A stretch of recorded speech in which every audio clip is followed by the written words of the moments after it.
مقلوبة الدجاج السورية. رح جهز لكم إياها اليوم على طريقتي، ورح أشرح لكم خطوة بخطوة وتكة بتكة كيف بتنعمل لنحصل على ألذ وأروع مقلوبة ممكن تدوقوها بحياتكم. أهلا وسهلا فيكم متابعين الحلوين، ويلا خلونا نبدأ فورا بخطوات أكلتنا لليوم بدون تأخير. بداية حطيت بطنجرة كمية من الدجاج بتتناسب مع عدد أفراد عيلتي. من بعد ما نزعت عنه الجلد وغسلته ونقعته بالمي والملح والخل لمدة ساعة، ورجعت غسلته مرة تانية وصار جاهز لنبدأ بسلقه. ضفت له كمية من المي المغلية بحيث إنها تغمر قطع الدجاج بشكل كامل. ولما بدت مية الدجاج تغلي بدأ يظهر على وجه المي مادة من إلها الريم أو الزفرة، وهون صرت أجمع هاي الزفرة وقشة من على وش الطنجرة لأتخلص منها. وضفت لسلق الدجاج بقى عطرية بتتناسب من حيث الطعم مع التوابل يلي بدي أضيفها للمقلوبة: ورق الغار، بهار وفلفل أسود حب، وعيدان القرفة، وكمان ملعقة كبيرة من السمن بتعطي دسامة وطراوة رهيبة لقطع الدجاج. وأما الملح فرح ضيفه ب10 دقايق الأخيرات قبل ما يستوي الدجاج. تركت الدجاج ينسلق على نار متوسطة، وبديت بقلي الباذنجان من بعد ما قشرت حباته خط وخط وقطعتهم على شكل شرائح متوسطة السماكة.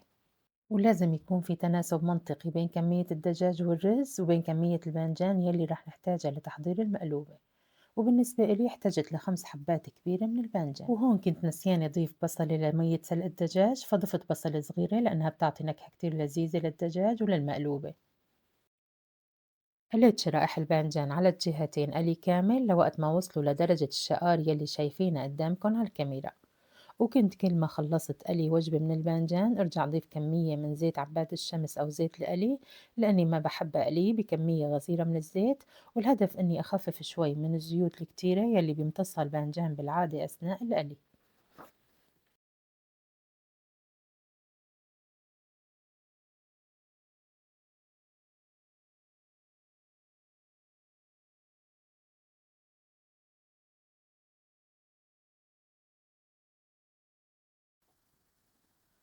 ومن بعد ما خلصت قلي كل كمية الباذنجان تركت شوية زيت قليلة بالمقلاية، وضفت عليه كمية من البصل والفليفلة الملونة المقطعين لشرائح رقيقة، وقلبتهم على النار بس لحتى يتدبلوا، وهيك بكفي. مالي بحاجة لقليهم قلية كاملة. وهون كنت منزلة بالغلط مع شرائح الفليفلة والبصل قشور ليمون كنت مجهزتهم لأضيفهم للمقلوبة بوقت ترتيب طبقاتها بالطنجرة. هدول ما بيحتاجوا للقلي.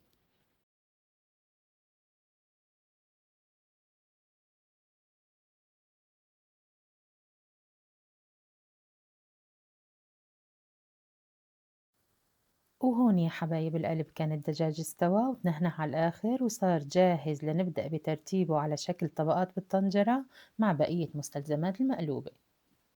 وهون كنت عم فرجيكم كميات الدجاج والخضار يلي رح استعملهم واحتاجهم لترتيب الطبقات بقلب الطنجرة يلي بدي اطبخ فيها المقلوبة. دهنت أرض الطنجرة وجدارها بالسمنة لأمنع التصاق المقلوبة، وهي خطوة كتير مفيدة وعملية رح تعرفوا أهميتها بعد شوي من بعد ما تستوي مقلوبتي وأقلبها. وكمان فيكن تستعيضوا عن هي الخطوة بإنكم تحطوا ورقة زبدة بأرض الطنجرة قبل ترتيب الطبقات فيها، كمان بتساعد على عدم التصاق مواد المقلوبة بالطنجرة. ضفت بأرض الطنجرة شرائح بندورة بتعطي طعم كتير شهي لأكلتنا، وبنفس الوقت بتساهم بعدم التصاق مواد المقلوبة بأرض الطنجرة. وضفت كمان بنص الطنجرة شوي من شرائح البصل والفلفل المقليين. وبعد هيك بديت صف شرائح الباذنجان بجنب بعضهم البعض على جدار الطنجرة بالطريقة الظاهرة قدامكم بالفيديو. وبعد ما خلصت ضفت كمية من الدجاج لأشكل منها طبقة، ونزعت عظم القسم التحتاني من أفخاذ الدجاج لأني ما بحب منظرهم بقلب المقلوبة.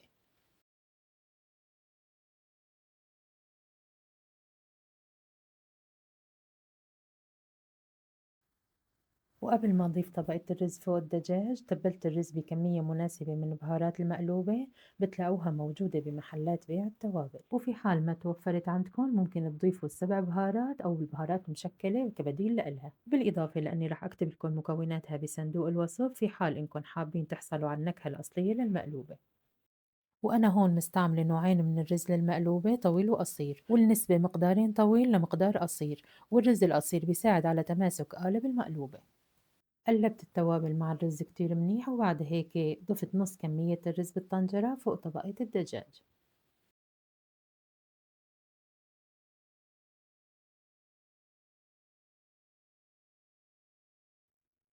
وفوق طبقة الرز الأولى ضفت شرائح باذنجان، وضفت كمان كل يلي بقي عندي من كمية الدجاج.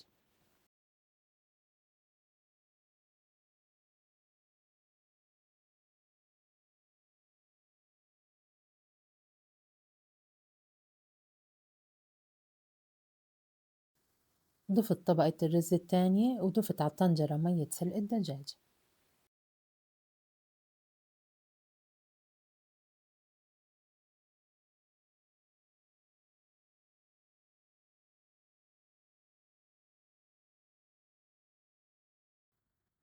وفوق طبقة الرز حطيت يلي بقي عندي من شرائح البصل والفليفلة وقشور الليمون، وكمان ضفت طبقة أخيرة من شرائح الباذنجان يلي متبقية عندي.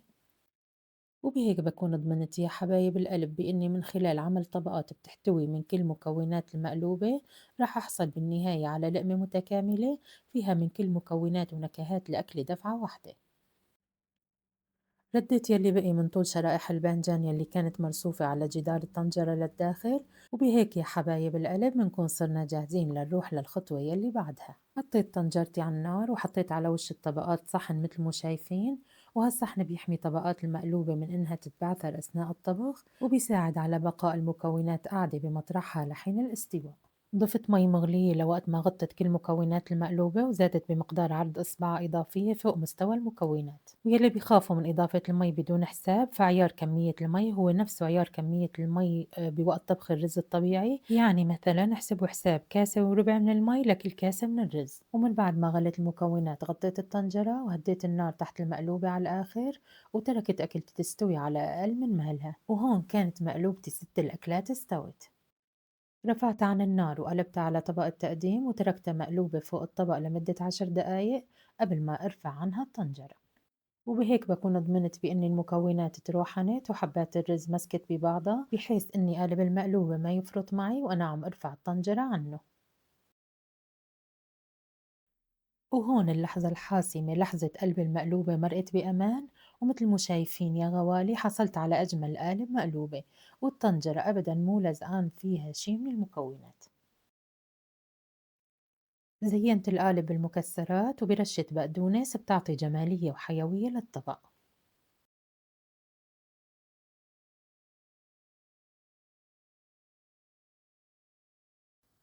وهيك كان الشكل النهائي للطبق، شايفينه بعيونكم يا غوالي، قمة الجمال والروعة. ريحة الأكل عبقت بالمكان كله وكانت عن جد مشهية كتير. وأما الطعم فما بعرف شو ممكن الواحد يوصفه، عن جد كان كل شي لذيذ وكل شي بيرفكتو. واختلاط النكهات مع بعضها البعض عامل ميكس رهيب، يعني عن جد يا حبايب القلب لذاذة لا تقاوم. وأكيد ما رح تقدروا تتخيلوا قد ما وصفت لكم. فيلا قوموا جهزوا هاي الأكلة على طريقتي واكتبوا لي بالتعليقات إذا عجبتكم النتيجة. دعموني بالاشتراك واللايك بقناتي وتفعيل زر الجرس على الكل، وباللايك إذا عجبتكم الوصفة، وشكرا لكم سلفا.